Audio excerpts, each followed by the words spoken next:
Si je veux être incitatif, donc influencer la pensée ou le comportement de mon récepteur, et continuer d'être en relation avec lui ou avec elle par un échange de signes relationnels, je me dois de l'amener à se reconnaître comme un héros en quête d'un objet-valeur commun. Disons-le bien, en me présentant comme son allié devant des circonstances opposantes, malentendu, enjeux de communication, épreuves communes à surmonter. Si mon récepteur perçoit mon message comme vraisemblable et que j'ai utilisé la forme, joué avec les mots et avec les sons de façon efficiente, mon message, personnel, publicitaire, politique ou d'influences diverses, sera jugé recevable et relationnel. Cependant, il peut arriver qu'en publicité ou en politique, on présente les circonstances adverses non pas comme opposantes, mais comme des traîtres. L'intention ici serait de créer une alliance relationnelle entre l'émetteur et le récepteur pour s'exclure d'une relation avec des traîtres ou pour exclure ceux-ci.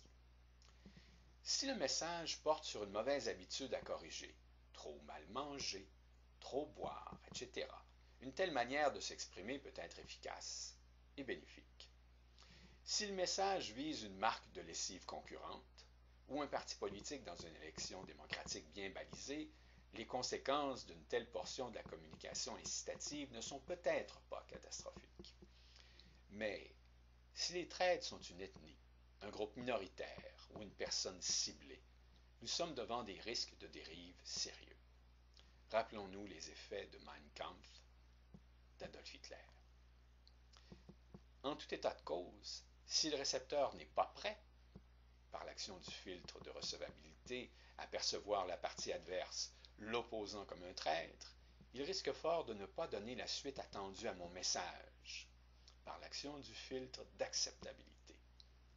Il va s'exclure ou m'exclure de la communication.